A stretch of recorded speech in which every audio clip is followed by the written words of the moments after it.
सुप्रभात बच्चों, मैं विपिन बिहारी पांडे सुमंत मिश्रा ऑफिशियल पेज पर आप लोगों के लिए सामाजिक विज्ञान का मॉडल पेपर लेके आए हैं।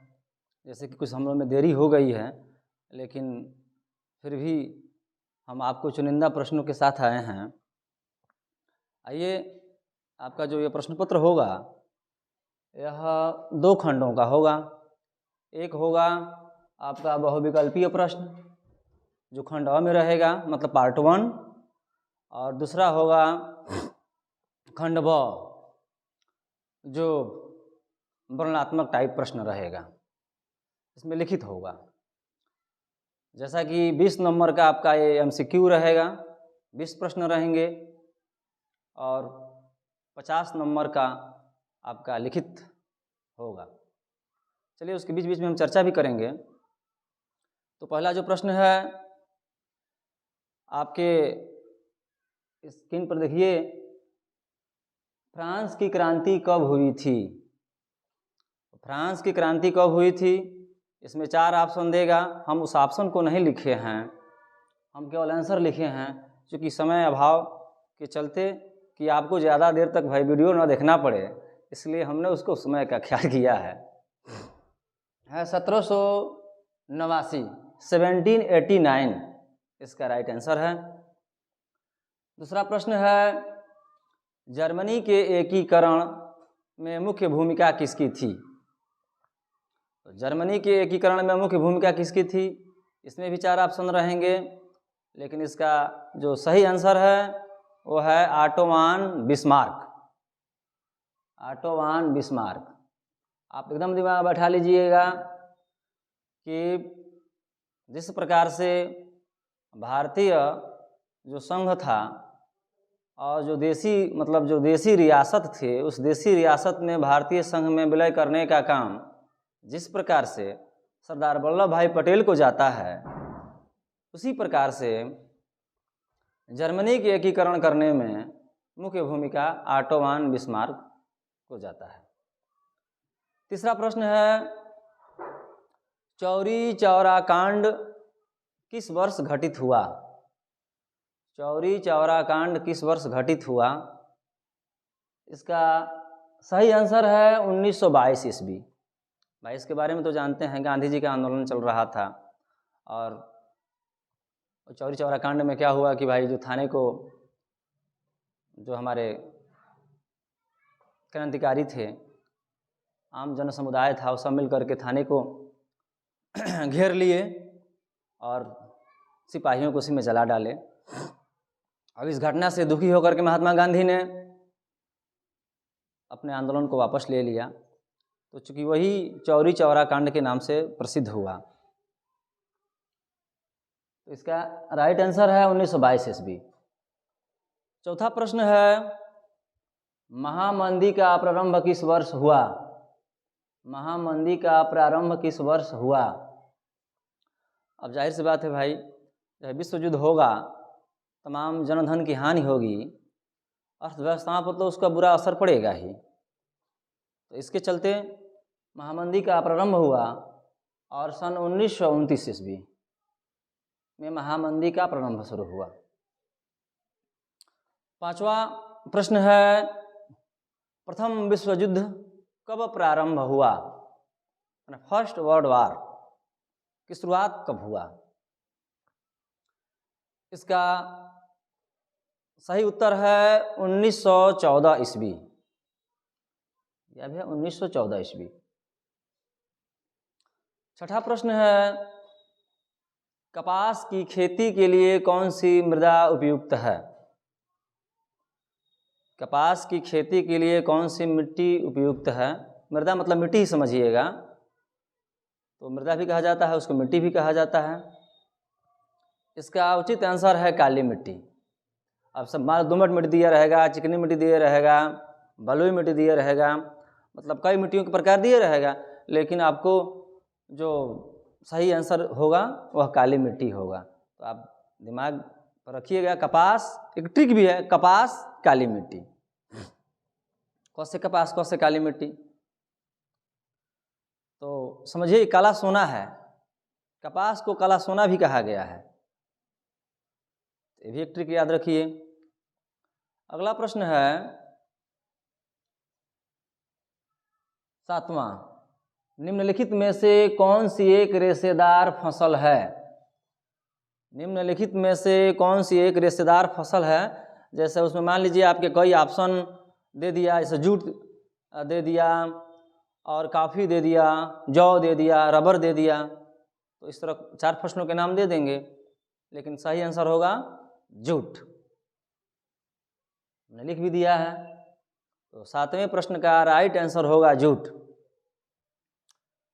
अगला है 8वां प्रश्न, एंथ्रेसाइट का संबंध किस खनिज से है? एंथ्रेसाइट का संबंध किस खनिज से है? भाई खनिज पदार्थ, भाई भूमि से खोद कर निकाले गए पदार्थों को खनिज पदार्थ कहते हैं।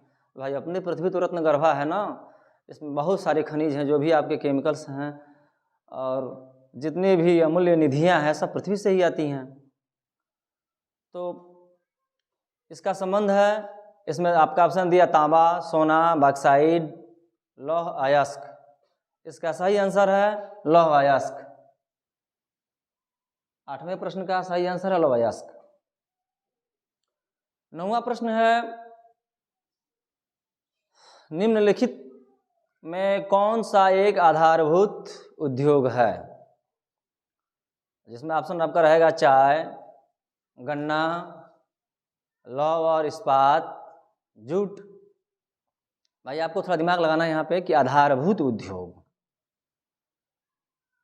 मतलब जो उद्योगों का आधार हो, बेस्ट हो। तो ऐसे में एक नाम आता है लौह और इस्पात। आप इस ऑप्शन पर सही लगाइएगा, लौह और इस्पात। अगला प्रश्न आपका 10 है, भारत में वायु परिवहन का राष्ट्रीयकरण कब किया गया? भारत में वायु परिवहन का राष्ट्रीयकरण कब किया गया? तो इसका आंसर है आपका सन 1953 ईस्वी। क्योंकि आप जानते हैं कि हमारे देश का संविधान 26 जनवरी 1950 को लागू हुआ, तो अभी पंचवर्षीय योजनाएं चल ही रही थी। तो ऐसे में लोगों को ये लगा कि भाई अब इसको हमें एक लिपिबद्ध करना चाहिए, लिखित करना चाहिए। तो सबसे पहले आपका जो ये राष्ट्रीयकरण किया गया वायु परिवहन का सन 1953 ईस्वी में। प्रश्न 11वां है, भारत में कुल कितने संघीय राज्य हैं? भारत में कुल कितने संघीय राज्य हैं? तो ये तो समय के हिसाब से बढ़ा है, क्योंकि शुरुआती दौर में तो आप 25 राज्य देखते थे और 7 केंद्र शासित प्रदेश, लेकिन इस समय एक बार 29 भी हुआ, फिर आपका आ गया है इसका राइट आंसर 28। इस तरह से आपके ऑप्शन में दे देगा 25, 24, 28, 29, लेकिन राइट आंसर इसका होगा 28 कि भारत में कुल कितने संघीय राज्य हैं? 28।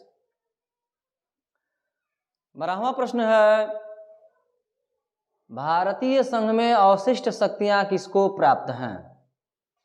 भारतीय संघ में अवशिष्ट शक्तियां किसको प्राप्त हैं? देखिए भाई 3 सूची है, संघ सूची, राज्य सूची, समवर्ती सूची। इस पर संघ सूची पर कानून बनाने का अधिकार संघ सरकार को है अर्थात सेंट्रल गवर्नमेंट को है। राज्य सूची पर कानून बनाने का अधिकार स्टेट गवर्नमेंट को है, राज्य सरकार को है।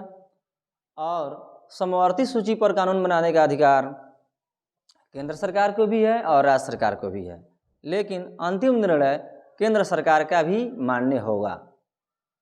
और इस प्रकार से वही समवर्ती सूची को ही समझिए एक प्रकार से, मतलब ऐसे विषय जो तीनों में न हो, जो बची हो, उसको हम बोलते हैं अवशिष्ट सूची, उसको कहते हैं अवशिष्ट सूची। तो अवशिष्ट सूची माने अवशिष्ट शक्तियाँ। तो अवशिष्ट शक्तियाँ किसको प्राप्त हैं? तो इसका राइट आंसर है संघ सरकार, मतलब केंद्र सरकार, पार्लियामेंट को प्राप्त है। अगला प्रश्न है 13वां, मानवाधिकार दिवस कब मनाया जाता है? मानवाधिकार दिवस कब मनाया जाता है? इसका आंसर है 10 दिसंबर। अब इसमें आपको दे देगा 12 दिसंबर, 5 नवंबर, 4 ऑप्शन रहेंगे, लेकिन आपको दिमाग में बैठाए रखना है 10 दिसंबर मानवाधिकार। बहुत महत्वपूर्ण है। एक मनुष्यों के लिए, हम एक आदमी हैं, इस नाते हमको कुछ अधिकार चाहिए, तो इसकी स्थापना जरूरी था, इसलिए मानवाधिकार दिवस बनाया गया 10 दिसंबर। प्रश्न नंबर 14 है, सूचना पाने का अधिकार अधिनियम कब पारित हुआ? सूचना पाने का अधिकार अधिनियम कब पारित हुआ? अब जैसे देखिए, इसको महसूस किया गया कि मतलब राज्य सरकार चाहे केंद्र सरकार या जो भी अब स्थानीय निकाय हैं, जैसे मान लीजिए ग्राम पंचायत से लेकर के क्षेत्र पंचायत, जिला पंचायत या विधानसभा या लोकसभा में जो भी विकास कार्य हो रहे हैं और उसके बारे में हमें जानना है, तो इस तरह अधिकारी आनाकानी करते थे। बहुत सारे जनप्रतिनिधि भी नहीं बता पाते थे, अधिकारी नहीं बता पाते थे। तो इस पर एक संशोधन किया गया कि हम इस देश के नागरिक हैं और उसमें क्या क्या विकास कार्य हो रहे हैं उसके बारे में हमें जानने का हक है। तो इसलिए ये सूचना पाने का अधिकार एक अधिनियम बना जो अक्टूबर 2005 में बनाया गया। इसका राइट आंसर है अक्टूबर 2005। आगे बढ़ते हैं। 15, निम्नलिखित में कौन सा राज्य सूची का विषय है? निम्नलिखित में कौन सा राज्य सूची का विषय है? अब इसमें भी आपका कई ऑप्शन दे देगा। जैसे मान लिया मुद्रा दे दिया, विदेशी कार्य दे दिया, बैंकिंग दे दिया, व्यापार दे दिया, लेकिन आपको जानना यह है कि राज्य सूची का कार्य क्या है। तो ये व्यापार, इसका राइट आंसर है व्यापार। ऐसे और भी राज्य सूची का विषय है। इसमें मान लीजिए पुलिस आ गया, पुलिस विभाग पे काम करना है तो राजकीय पुलिस पर राज्य सरकार ही काम करेगा। तो इस तरह से व्यापार हो गया। और राज्य संबंधी जो भी कार्य आएंगे वो सब राज्य सूची के तहत ही आएंगे। तो जैसे कुछ विषय ऐसे हैं जिस पर कानून केंद्र सरकार बनाता है और राज्य सरकार भी बनाता है, जैसे शिक्षा है, ये दोनों में आता है, समवर्ती सूची में आ गया आपका। तो इस प्रकार से ये 15, बाकी हम आगे ऐसे हम आपको बोल देते हैं, अब उस पर तो नहीं लिख पाए हैं। तो 15 के बाद आपका जो 16वां प्रश्न है वह है, किसी देश के विकास को निर्धारित करने का आधार क्या है? किसी देश के विकास को निर्धारित करने का आधार क्या है? आपका ऑप्शन जैसे दे दिया, स्वास्थ्य व शिक्षा का स्तर, प्रति व्यक्ति आय, व्यक्तियों का साक्षरता स्तर, और अंतिम ऑप्शन है उपयुक्त में से सभी। तो ये उपयुक्त में से सभी आंसर ही सही होगा, क्योंकि किसी भी देश को आगे बढ़ाने में, उन्नति करने में आप जान लीजिए कि स्वास्थ्य भी अच्छा होना चाहिए, शिक्षा का स्तर भी सही होना चाहिए, और प्रति व्यक्ति आय भी अधिक होनी चाहिए, और व्यक्तियों का साक्षरता दर अर्थात सभ्य और शिक्षित होना भी चाहिए। ये सब मिला जुला कर ही किसी राष्ट्र का उन्नयन होता है, संवर्धन होता है, उसका विकास होता है। तो इसमें से ये ऑप्शन सब उपयुक्त में से सभी ही सही होगा। प्रश्न नंबर 17 है, निम्न में से किसको कृषि क्षेत्रक कहते हैं? अब ऑप्शन दे दिया, प्राथमिक क्षेत्रक, द्वितीय क्षेत्रक, तृतीय क्षेत्रक, चतुर्थ क्षेत्रक। आप तो जानते हैं ना कि इसका कृषि क्षेत्रक जो सबसे पहले है वह प्रथम क्षेत्रक में आता है, मतलब प्राथमिक क्षेत्रक में आता है। इसका राइट आंसर होगा प्राथमिक क्षेत्रक, क्योंकि आप जानते हैं कि सबसे पहले हम जो काम करते हैं वह खेती से, भाई कोई उद्योग है, कोई भी धंधा है, व्यापार है, तो सबसे पहले वो खेती से ही है, तो खेती जो है, कृषि है, वह प्राथमिक क्षेत्र में आता है। और 18वां प्रश्न है, भारत में करेंसी नोट कौन जारी करता है? भारत में करेंसी नोट कौन जारी करता है? ऑप्शन रहेगा वित्त मंत्रालय, दूसरा भारतीय स्टेट बैंक, भारत सरकार, भारतीय रिजर्व बैंक। तो भारतीय में करेंसी नोट जारी करने का काम कौन करेगा? तो न वित्त मंत्रालय करेगा, ना भारतीय स्टेट बैंक करेगा, ना भारत सरकार करेगा, ये भारतीय रिजर्व बैंक का काम है। इसका ये ऑप्शन है भारतीय रिजर्व बैंक। प्रश्न 19 है, विश्व व्यापार संगठन की स्थापना कब हुई? माने वर्ल्ड ट्रेड ऑर्गेनाइजेशन, विश्व व्यापार संगठन। आप तो जानते हैं ना, संयुक्त राष्ट्र संघ तो लगभग 200 देशों का एक संगठन है। उसमें विश्व के तमाम जो भी समस्याएं आती हैं सब उसमें उसका निराकरण किया जाता है। उसके 6 अंग हैं। तो उसी के तहत विश्व व्यापार संगठन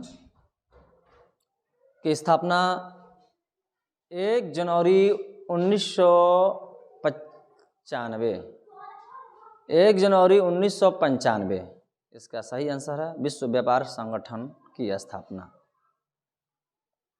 प्रश्न 20 है, भारत में उपभोक्ता संरक्षण अधिनियम कब पारित किया गया?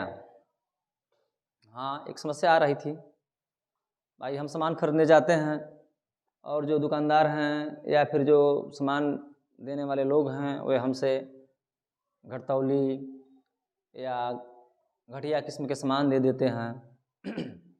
हम पैसा तो देते हैं लेकिन उसके बदले में उचित सामान नहीं मिलता।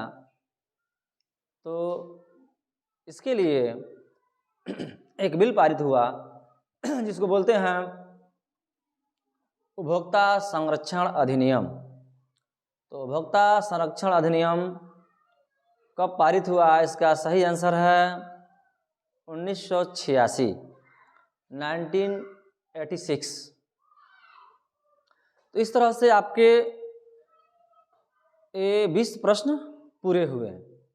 जो आपका बहुविकल्पीय प्रश्न था 20 नंबर का था, एक प्रश्न के लिए 1 नंबर है। अब आपको थोड़ा ख्याल करना है बाबू कि आप जो सही आंसर होगा उस पर भरसक लगाइएगा। पेपर आपको मिले बोर्ड परीक्षा में तो पहले एक बार पढ़ लीजिए और जो आपको सही एकदम एग्जैक्ट सही लगे उस पर लगाइएगा। अगर लगता है कि इस पर हमको सस्पिशन है तो उसको अभी मत लगाइएगा, क्योंकि आप ओएमआर शीट में जब एक बार ब्लैक कर देंगे और फिर दोबारा आपको अगर सही उत्तर भी किन्हीं माध्यम से पता लगा तो फिर आपका गलत हो जाएगा। इसलिए उसको तब तक आप रोके रहिए और जो प्रश्न आ रहा है उसको हल करिए और भरसक रोके रहिए जिस पर आपको सस्पिशन हो सके कहीं कोई दयालु कृपालु गुरुजी आ जाएं और ऑप्शनल टाइप क्वेश्चन को बता दें तो आपके लिए लाभप्रद होगा। या फिर आपके आसपास बैठा हुआ कहीं कोई बच्चा है, थोड़ा सा आप कुछ हिंट कर दिया तो वो भी काम बन जाता है। क्योंकि ये 20 का 20 नंबर आपको मिल जाएगा तो समझो कि इसमें आपको कोई लिखना नहीं है। समझिए इसका नंबर वैसे ही मिल रहा है आपको कि जैसे प्रोजेक्ट में आपको 30 में 30 मिल जाता है। तो 30 और 20 ये तो कम से कम 50 नंबर आपका कन्फर्म हो जाए। मैं आशा करता हूँ आपके उज्जवल भविष्य के लिए कि ऐसा होगा। तो आप जिस पर पूरा सेटिस्फाइड हो उस पर लगाइएगा, उसको ब्लैक कीजिएगा और जिस पर नहीं हो उसको फिलहाल मत लगाइए, उसको रोके रहिए और सब हल करिए। हाँ, जब वार्निंग घंटी लगता है कॉपी जमा करने के लिए तो उसके 10 मिनट पहले आप उस पर अब ध्यान दीजिए और उसको जो भी है उसको बना डालिए। तो भरसक प्रयास करिएगा, कहीं से कोई मिल गया कोई उपाय सॉल्यूशन तो ठीक है, और नहीं तो भाई नहीं मिले तब तो अंतिम में छोड़ने से तो बढ़िया है जो कुछ कर दीजिए। तो छोड़िए कदापि नहीं, अंतिम में 20 का 20 जो भी आता है उसको ब्लैक कर दीजिए। लेकिन ऐसा होगा नहीं, मैं पूरा विश्वास रखता हूँ कि कहीं ना कहीं से आपको पता चल ही जाता है, बता ही दिया जाता है। चलिए अब है खंड ब पार्ट बी। वर्णनात्मक प्रश्न, जैसे कि उसमें आपके 2-2 नंबर के प्रश्न आएंगे, मतलब 4 नंबर के आएंगे। प्रश्न के हिसाब से नंबर रहेगा। अगर प्रश्न बड़ा है तो उसमें 2 नंबर और 2 नंबर 4 नंबर करके देगा। और इसमें 80 शब्द में आपको लिखना है। पहला प्रश्न है, जर्मनी का एकीकरण कब और कैसे हुआ। अब जर्मनी का एकीकरण कब और कैसे हुआ, अब जर्मनी का एकीकरण कब अगर आप सही लिख दिए तो 2 नंबर आपका हो गया, और कैसे हुआ, किन चरणों में हुआ, इसके लिए 2 नंबर। तो अब तो सोशल साइंस या कोई विषय हो, उसमें नंबरिंग इस प्रकार से किया जा रहा है मैथ की जैसे। अब ये नहीं कि अब जैसे मान लो कोई एकीकरण कब हुआ जानता है कोई लड़का, लिखिया 2 नंबर आराम से मिला। किन चरणों में हुआ नहीं जाना तो कोई बात नहीं, 2 नंबर तो कम से कम मिल जाएगा। तो ये आपका हो गया। तो इसमें आपके प्रश्न देंगे 2 ठो, और आपको करना होगा 1 ठो। प्रश्न देंगे 2 ठो, करना होगा 1 ठो, अथवा करके देगा। हमने इसमें प्रश्न लिया है 4 ठो, क्योंकि मैंने 4 ठो इतिहास से, 4 ठो भूगोल से, और 4 ठो नागरिक शास्त्र से, और 4 ठो अर्थशास्त्र से लिया है। जबकि इन चारों से 1-1 प्रश्न ही करना है। करना 1-1 है, लेकिन आपके क्वेश्चन पेपर में देगा 2-2, करना है 1-1। हमने लिया है 4-4 जो महत्वपूर्ण प्रश्न को मैंने चयन किया है। दूसरा प्रश्न है आपका, भारतीय अर्थव्यवस्था पर वैश्विक आर्थिक महामंदी के 3 प्रभावों का उल्लेख कीजिए। भारतीय अर्थव्यवस्था पर वैश्विक आर्थिक महामंदी के 3 प्रभावों का उल्लेख कीजिए। आप इसको टिक लगा लीजिएगा अपने जो नोट्स हैं या जो भी गैस पेपर है उसमें। अथवा पूना पैक्ट पर किसके हस्ताक्षर हुए। पूना पैक्ट पर किसके हस्ताक्षर हुए, उसके 2 शर्तें लिखिए। जैसे यही प्रश्न है इसमें, 2 प्रश्न है इसमें। अब जैसे कि पूना पैक्ट पर किसके हस्ताक्षर हुए, इसके लिए 2 नंबर। उसके 2 शर्तें लिखिए तो उसके लिए 2 नंबर। और आपको एक ही शर्त याद आया तो 1 नंबर। अथवा बेटन वुड्स समझौते का क्या अर्थ है। बेटन वुड्स समझौते का क्या अर्थ है, इसका उद्देश्य क्या था। तो ये 4 प्रश्न हमने लिया आपके इतिहास से। पेपर में आपको देगा 2 ठो, करना होगा 1 ठो जो 4 नंबर का होगा, 80 शब्दों में लिखना होगा। आइए हम शीघ्र ही कर रहे हैं। प्रश्न दूसरा, मृदा अपरदन पर एक संक्षिप्त टिप्पणी लिखिए। अब ये 4 नंबर का है। अब क्योंकि यह प्रश्न एक ही टाइप का है, इसमें कहीं आप इसमें अगर आधा भी लिखते हैं 2 नंबर मिलेगा, पूरा लिखिए 4 नंबर मिलेगा। हाँ बाबू, एक ख्याल करिएगा, जरूर लिखिएगा, लिखना मत छोड़िएगा। तो मृदा अपरदन पर एक संक्षिप्त टिप्पणी लिखिए। अथवा जैव विविधता क्या है, मानव जीवन में इसकी महत्ता का वर्णन कीजिए। जैव विविधता क्या है, मानव जीवन में इसकी महत्ता का वर्णन कीजिए। 4 नंबर का रहेगा, इस पर टिक लगाइए। अथवा एक प्रश्न हमने और लिया है, खनिज संरक्षण की आवश्यकता पर एक संक्षिप्त टिप्पणी लिखिए। खनिज संरक्षण की आवश्यकता पर एक संक्षिप्त टिप्पणी लिखिए। 4 नंबर का होगा। इस तरह से 4 प्रश्न आपके हुए भूगोल से, और इसमें करना है हुआ 1, पेपर में रहेगा 2। यह ख्याल खूब रहे। प्रश्न तीसरा है जो कि आपका नागरिक शास्त्र रहेगा, मतलब लोकतांत्रिक राजनीति से रहेगा। पहला प्रश्न हमने लिया है, सत्ता की साझेदारी क्यों जरूरी है। एक तर्क दीजिए। सत्ता की साझेदारी क्यों जरूरी है, एक तर्क दीजिए। तो सत्ता की साझेदारी क्यों जरूरी है, इसके लिए 2 नंबर। एक तर्क दीजिए, अगर लिख दिए तो 2 नंबर, मिला के हो गया 4 नंबर। अथवा संघवाद क्या है, इसकी प्रमुख विशेषताएं लिखिए। संघवाद क्या है, इसके लिए 2 नंबर। इसकी प्रमुख विशेषताएं लिखिए, इसके लिए 2 नंबर। आप पूरा लिख दिए तो 4 नंबर, आधा ही लिखिए तो 2 नंबर। आप तो पूरा लिखिए। अगला प्रश्न है, भारत की विधायिकाओं में महिलाओं के प्रतिनिधित्व की स्थिति क्या है? ये प्रश्न आजकल बड़ा ज्वलंत है। महिलाओं की स्थिति, position of women of position. तो भारत की विधायिकाओं में महिलाओं के प्रतिनिधित्व की स्थिति क्या है? 4 नंबर का ही रहेगा। अथवा भारत एक धर्मनिरपेक्ष देश है। भारत एक धर्मनिरपेक्ष देश है, किन्हीं 3 प्रावधानों के आधार पर स्पष्ट कीजिए। किन्हीं 3 प्रावधानों के आधार पर स्पष्ट कीजिए। भाई भारत एक धर्मनिरपेक्ष देश है, इसके लिए 2 नंबर। 3 प्रावधान आपको दे देना है जिस पर कि पता चले कि हाँ ये धर्मनिरपेक्ष है, तो उसके लिए 2 नंबर, कुल मिला के 4 नंबर। तो ये आपका हो गया नागरिक शास्त्र से 4 प्रश्न।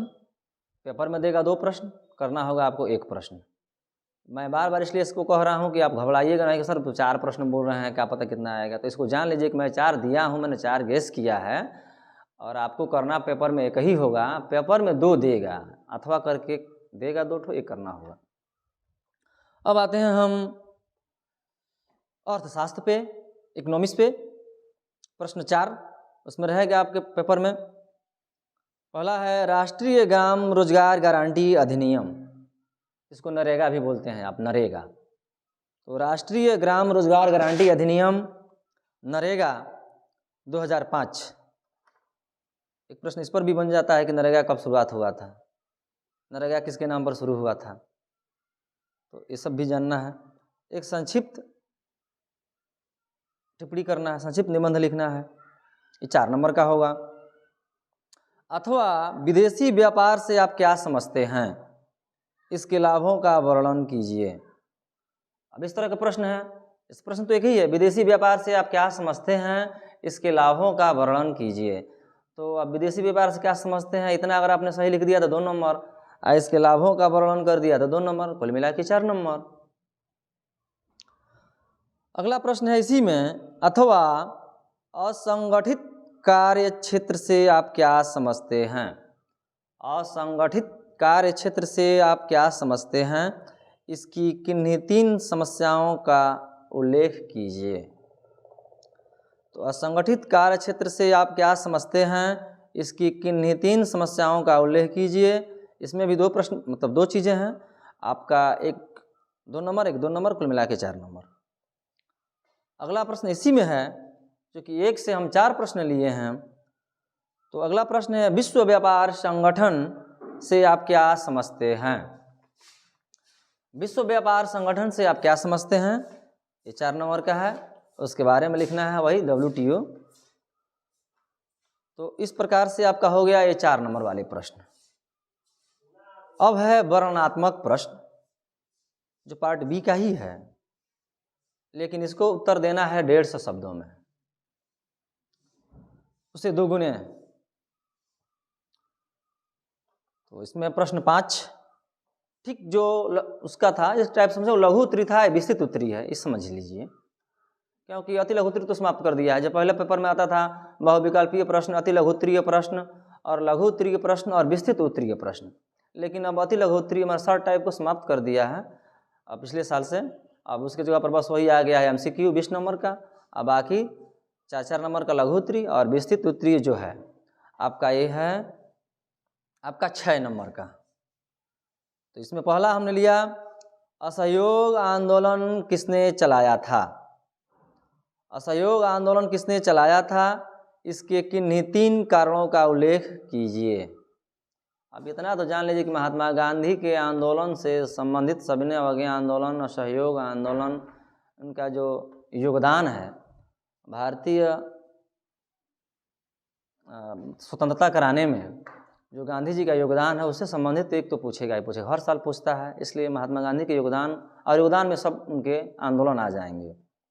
अगर योगदान ही पूछ दिया, ऐसे मान लीजिए पूछ दिया योगदान, तो भी वही समझिए। जैसे भारत के स्वतंत्रता संग्राम में गांधी जी के योगदान का वर्णन कीजिए, इस तरह का प्रश्न आए, कि भारत के स्वतंत्रता संग्राम में गांधी जी के योगदान का वर्णन कीजिए। तो भाई उनका जो भी आंदोलन है वो सब उसमें हम लिख सकते हैं। अगला प्रश्न है, फ्रांस की क्रांति के प्रमुख कारणों की विवेचना कीजिए। फ्रांस की क्रांति के प्रमुख कारणों की विवेचना कीजिए। आगे है, भारत में राष्ट्रवाद के उदय के प्रमुख कारण क्या थे। भारत में राष्ट्रवाद के उदय के प्रमुख कारण क्या थे, इसको आप भी नोट कर लीजिए।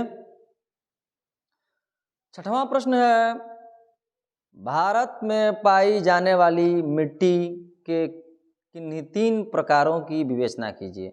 एक प्रश्न तो मिट्टी से देगा ही देगा, या एक मिट्टी के बारे में पूछे या फिर प्रमुख मिट्टी के बारे में पूछे या 3 मिट्टी के बारे में पूछे। हाँ, प्रश्न सोशल साइंस में आपको ख्याल करना एक चीज़ और होगा कि प्रश्न टाइप कई तरह से पूछता है जबकि आंसर उसका एक ही होता है। ये सभी देखिए, भारत में पाई जाने वाले मिट्टी के किन्हीं 3 प्रकारों की विवेचना कीजिए। अब 3 प्रकार पूछा, अगर यही पूछ दे भारत में कितनी प्रकार की मिट्टियाँ पाई जाती हैं उसका उल्लेख करिए, तो बात वही हुआ। अच्छा, दोमट मिट्टी और बलुई मिट्टी के बारे में पूछ दे, उल्लेख कीजिए, तो बात वही हुआ। तो कई तरह से प्रश्न पूछता है, इसको समझने की जरूरत है। ये भूगोल से है। अगला प्रश्न इसी में का है, इसमें हमने 4 प्रश्न लिया है। भारत में पाई जाने वाली मुख्य फसलों पर एक लेख लिखिए। भारत में पाई जाने वाली मुख्य फसलों पर एक लेख लिखिए। अच्छा, यही प्रश्न भी ठीक वही हुआ, 6 नंबर का है। अब मुख्य फसल में आप गन्ना, चावल, गेहूँ लिख दिए। अब मान लीजिए पूछ दिया गेहूँ के बारे में बताइए, लिखिए, चावल के बारे में लिखिए, गन्ना के बारे में लिखिए, तो प्रश्न वही चीज़ हुआ और मुख्य फसल में भी वही चीज़ हुआ। तो इसका ख्याल करिएगा।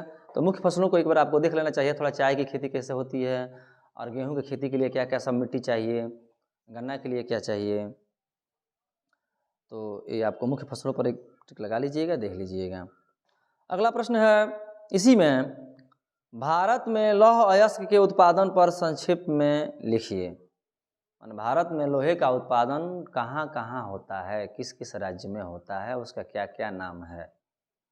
तो भारत में लौह अयस्क उत्पादन पर एक संक्षिप्त में टिप्पणी लिखना है, जो आपका 6 नंबर का प्रश्न होगा। अथवा पर्यावरण प्रदूषण से आप क्या समझते हैं। उद्योग हमारे पर्यावरण को कैसे प्रदूषित करते हैं। अब जैसे पर्यावरण प्रदूषण से क्या समझते हैं 3 नंबर, और उद्योग हमारे पर्यावरण को कैसे प्रदूषित करते हैं इसके लिए 3 नंबर, कुल मिला के 6 नंबर। ये प्रश्न तो बड़ा कॉमन है, ये आपका हिंदी में भी काम करेगा, सोशल साइंस में भी काम करेगा, विज्ञान में भी काम करेगा। तो पर्यावरण प्रदूषण तो आजकल ये ज्वलंत प्रश्न है। अब 7वां प्रश्न, आधुनिक जो नागरिक शास्त्र से, आधुनिक लोकतांत्रिक व्यवस्थाओं में सत्ता की साझेदारी के अलग अलग तरीके क्या हैं, इनमें से प्रत्येक का एक उदाहरण भी दीजिए। आधुनिक लोकतांत्रिक व्यवस्थाओं में सत्ता की साझेदारी के अलग अलग तरीके क्या हैं, इनमें से प्रत्येक का एक उदाहरण भी दीजिए। ये 6 नंबर का है, थोड़ा बड़ा प्रश्न है, लॉन्ग क्वेश्चन है तो बड़ा तो होगा ही होगा। 6 नंबर तो ऐसे मिलेगा नहीं, अब 5 लाइन लिख के 6 नंबर थोड़ा पा जाएंगे। आगे बढ़ते हैं। भारत में संघीय व्यवस्था कैसी है। भारत में संघीय व्यवस्था कैसी है, इसके 4 लक्षण लिखिए। इसके 4 लक्षण लिखिए, ये भी 6 नंबर का है। अगला प्रश्न है, सांप्रदायिकता लोकतंत्र के लिए घातक है, 2 कारण लिखिए। ये भी ज्वलंत प्रश्न है, सांप्रदायिकता पूछने वाला है। तो सांप्रदायिकता लोकतंत्र के लिए घातक है, 2 कारण लिखिए। हमने पढ़ाया भी है, आप देख लीजिए अपने जो भी मटेरियल है उसमें से। एक प्रश्न और है इसमें से, चौथा, मतलब 7वें में ही 4 प्रश्न हमने लिया है, जैसे पहले हम बता दिए हैं। लोकतंत्र किस तरह उत्तरदायी, जिम्मेवार और वैध सरकार का गठन करता है, या लोकतंत्र के किन्हीं 3 लाभों का उल्लेख कीजिए। ऐसे ही प्रश्न पूछ देगा कि लोकतंत्र के क्या लाभ हैं। और वही प्रश्न को इस तरह से भी कि लोकतंत्र किस तरह उत्तरदायी, जिम्मेवार और वैध सरकार का गठन करता है। मतलब लोकतंत्र में जो सरकारें चलती हैं बड़े ही वैध होती हैं, भाई लोग को कल्याणकारी होती हैं। तो ऐसा कौन ऐसा 3 कारण है, तो उसको लिखना है। 8वां जो वर्णनात्मक प्रश्न का 8वां और है, इसमें हमने 4 प्रश्न लिया है जो आपकी अर्थशास्त्र से है। संगठित और असंगठित क्षेत्रकों में अंतर कीजिए, 6 नंबर का लिए है। संगठित और असंगठित क्षेत्रकों में अंतर कीजिए। इसी से दूसरा प्रश्न है जो मानो आ रहा है, वैश्वीकरण किसे कहते हैं? ग्लोबलाइजेशन। वैश्वीकरण किसे कहते हैं? वैश्वीकरण को संभव बनाने वाले कारक बताइए। ये प्रश्न तो बहुत आने के चांस बन रहे हैं इसको, कि वैश्वीकरण किसे कहते हैं, वैश्वीकरण को संभव बनाने वाले कारक बताइए। इसी में क्या अगला प्रश्न अथवा करके देगा पेपर में आपको, उपभोक्ताओं का शोषण किस प्रकार किया जाता है, उदाहरण देकर समझाइए। और भाई कंज्यूमर, आज जो हम लोग उपभोक्ता हैं तो हर प्रकार शोषण किया जाता है। किस किस तरीक़ों से? भाई घटिया सामान दे करके, घटतौली कर करके, अधिक रेट ले करके, ये सब तरीके हैं। तो प्रश्न है उपभोक्ताओं का शोषण किस प्रकार किया जाता है, उदाहरण देकर समझाइए। अगला और अंतिम प्रश्न है इसमें का, विकसित देशों की किन्हीं 3 प्रमुख विशेषताओं का वर्णन कीजिए। विकसित देशों की किन्हीं 3 प्रमुख विशेषताओं का वर्णन कीजिए। तो इस तरह से आपके चारों से हो गए, इतिहास, भूगोल, नागरिक शास्त्र, अर्थशास्त्र। ये आपके 4-4 प्रश्न पेपर में देगा, 2-2 प्रश्न करना होगा, 1-1 प्रश्न। हमने दिया है 4-4 प्रश्न, बहुत ज़्यादा नहीं। मान लीजिए हमने बहुत प्रयास किया है, जो महत्वपूर्ण प्रश्न है और कई साल से आदमी उसको अनुभव करके ऐसे बनाया है आप लोगों के लिए। जो आप लोग, हमारे बहुत बच्चे ऐसे हैं जो कि बहुत डिटेल नहीं पढ़ पाए हैं, उनको समय नहीं मिल पाया है, क्लास नहीं कर पाए हैं, तो उनके लिए थोड़ा सा मुश्किलें होती हैं। तो ऐसे में मैं जो गेस कराया हूँ, मैंने जो चुनिंदा प्रश्नों को लिया है, अगर वो इसको विशेष तौर से देखें, मैं ये नहीं कहता कि आप और कुछ मत पढ़िएगा, आप सब पढ़िए, लेकिन जो मैंने गेस करवाया है इसको थोड़ा खास तरह से देखिए। मैं पूरा आशा करता हूँ कि निश्चित इसमें से आना ही आना है। ये तो वक्त बताएगा कि क्या सही और क्या गलत। चलिए, इस तरह से आपके वर्णनात्मक प्रश्न समाप्त हो गए। अब है मानचित्र संबंधी प्रश्न। तो बच्चों इसमें घबराने की जरूरत नहीं है। बहुत बच्चे कहते हैं सर मानचित्र बनाने के लिए देगा, तो हम भाई समझाते हैं कि नहीं, मानचित्र बनाना नहीं है, कुछ नहीं है आपको करना है। वक्ष मिलेगा आपको, बने बनाया रेडीमेड वो मानचित्र मिलेगा। अब बस भारत का मैप होगा, भारत का मानचित्र होगा, और उसमें प्रश्न पूछेगा आपके पेपर में, जो 10 नंबर का होगा। 5 आपका इतिहास से और 5 आपका लोकतांत्रिक से। तो जैसे कि 10 प्रश्न पूछेगा, अब उसमें करना ये है कि 5 प्रश्नों का उत्तर बता देंगे, आप उत्तर लिख देंगे तो 2.5 नंबर मिल जाएगा, और उस स्थान को उस मैप में दर्शा देंगे तो उसके लिए 2.5 नंबर। तो 2.5 5 नंबर। इस तरह से 5 इसमें भी, मतलब इतिहास से भी, और 5 आपका भूगोल से भी 10 नंबर का प्रश्न होगा। आइए हम पहले प्रश्न देखते हैं। वह स्थान जहां भारतीय राष्ट्रीय कांग्रेस का अधिवेशन सन 1929 में हुआ था। वह स्थान जहां भारतीय राष्ट्रीय कांग्रेस का अधिवेशन माने बैठक सन 1929 में हुआ था। ये प्रश्न दे देगा और आपको इसके लिए 1 नंबर है, लेकिन केवल इसका सही आंसर लिख देंगे कॉपी में तो इसके लिए आधा नंबर। और वो स्थान को, जैसे इसका उत्तर है लाहौर। अब मैप में लाहौर, तो भाई थोड़ा मैप एक बार देखिए, और लाहौर जगह वहाँ पर आप लिख देते हैं जिस दिशा में लाहौर है, तो इसके लिए आधा नंबर हो जाएगा 1 नंबर। दूसरा प्रश्न हमने लिया है, हमने बहुत से चयन किया है, वह स्थान जहां घटी घटना के कारण गांधी जी ने असहयोग आंदोलन वापस ले लिया। अभी पढ़ाए भी हैं और प्रश्न भी दिया था उसमें, चौरी चौरा, गोरखपुर चौरी चौरा 1922। इसका राइट आंसर है गोरखपुर। क्वेश्चन में लिख देंगे चौरी चौरा। चौरी चौरा जगह का नाम है, गोरखपुर में स्थित है। अब मैप में गोरखपुर कहाँ है उसको आप लिख देंगे, 1 नंबर आपका मिल जाएगा। तीसरा प्रश्न है, वह स्थान जहां नमक हाथ में लेकर नमक विरोधी कानून को भंग किया गया था। वह स्थान जहां नमक हाथ में लेकर के नमक विरोधी कानून को भंग किया गया था, मतलब महात्मा गांधी ने नमक कानून को तोड़ा था। तो इसका सही आंसर है डांडी, गुजरात। 6 अप्रैल को हुआ था। हमने अब जानकारी के लिए 6 अप्रैल बता देते हैं, लेकिन आपको जगह का नाम लिखना है। आपको 6 अप्रैल नहीं लिखना है, आपको बस लिखना है डांडी, मतलब गुजरात। अब गुजरात कहाँ मैप में है उसको आपको दर्शाना है। तो आप डांडी गुजरात लिख दिए, इसके लिए आधा नंबर। अब मैप में दर्शा दिए, इसके लिए आधा नंबर, कुल मिला के 1 नंबर। इस तरह से चौथा है, वह स्थान जहां जनरल डायर ने निहत्थे लोगों पर गोलियां चलवाईं। इसका राइट आंसर है जालियांवाला बाग। जालियांवाला बाग हत्याकांड का नाम आप सुने हैं, अमृतसर पंजाब। तो जालियांवाला बाग हत्याकांड, जालियांवाला बाग इसका राइट आंसर है, लिख देंगे। इसके लिए आधा नंबर दर्शा देंगे, इसके लिए आधा नंबर, 1 नंबर, दोनों मिला करके। पांचवा है, वह स्थान जहां से सविनय अवज्ञा आंदोलन शुरुआत हुई। सविनय अवज्ञा आंदोलन जहां से शुरुआत हुआ वह स्थान है डांडी, गुजरात। आप गुजरात मैप में दर्शाएंगे, उसको लिख देंगे, आपका काम बन जाता है।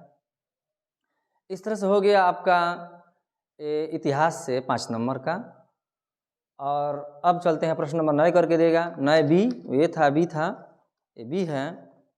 दिए गए भारत के मानचित्र में निम्नलिखित को दर्शाइए। अब जैसे इसमें थोड़ा सा चिन्ह सही दर्शाना है, चिन्ह खुद उसमें दिया रहेगा, आपको उसी चिन्ह को दर्शा देना है। उसमें पेपर में दिया रहेगा, क्वेश्चन पेपर में। टिहरी बांध चिन्ह द्वारा नाम सहित दर्शाइए। अब टिहरी बांध कहाँ है इसको आपको जानना है। तो इसका राइट आंसर होगा कि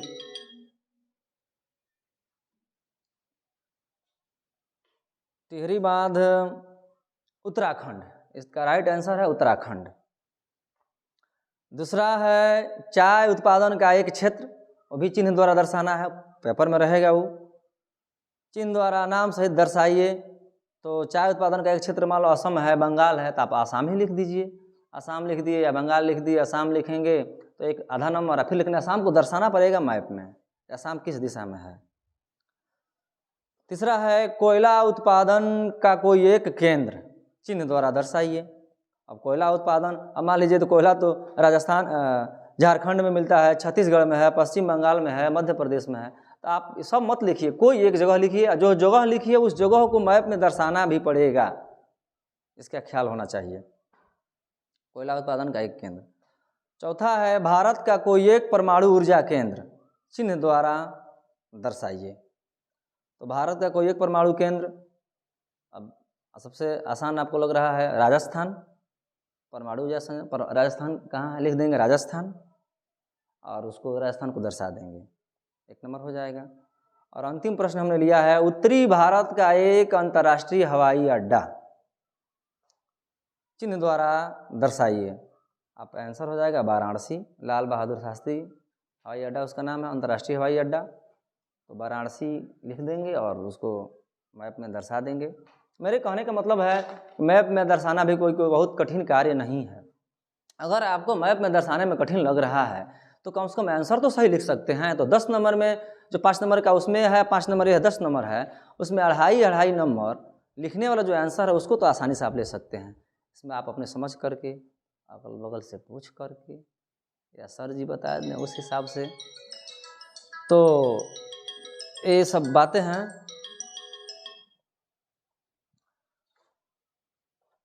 तो चलिए, इस तरह से आपका ये प्रश्न समाप्त हुआ और मैं आशा करता हूँ कि आपको ये बहुत लाभप्रद होगा। और मैं अंतिम में एक बात और कहना चाहता हूँ कि आपको प्रश्न जो आए उसको पहले हल करिएगा, और जो प्रश्न न भी आवे तो छोड़िएगा मत बाबू। क्योंकि इसलिए मत छोड़िएगा कि एग्जामिनर आपको लिखने पर नंबर देगा, आपके सादा कॉपी पर नंबर नहीं देगा। तो आप कुछ भी लिखेंगे तभी ना नंबर देगा। और ऐसा कोई प्रश्न नहीं जिसके बारे में आप एक लाइन भी न जानते हो। तो अगर आप एक लाइन जानते हैं तो 4-5 लाइन तो लपेट ही देंगे। भाई एग्जामिनर के लिए अब हम ही को जांच करना हो तो हम सादा पन्ना पर नंबर कैसे देंगे? कुछ लिखोगे तभी ना। हाँ ठीक है, आप नहीं पूरा सही लिख पाए तो 4 नंबर का है, कुछ भी तो लिखेंगे तो 2 नंबर तो मिलेगा कम से कम। तो न लिखने से बढ़िया है कुछ लिखिए। तो कुल मिला के आप लिखिए, ज़रूर लिखिएगा, छोड़िएगा नहीं। भाई कौन सा ट्रांसलेशन का नियम इसमें बनाना है जो वही नियम नहीं आ रहा है? कुछ लिखना है, मटर मसाला सब देश दुनिया के बारे में सब पढ़ रहे हो, ज़रूर भरना लिखना। तो इस प्रकार से मैं आशा करता हूँ कि यह प्रश्न पत्र आपके लिए बड़ा ही उपयोगी सिद्ध होगा और परीक्षा उपयोगी सिद्ध होगा। आप निश्चित हमको याद करेंगे और आपका उज्जवल भविष्य हो, इन्हीं कामनाओं के साथ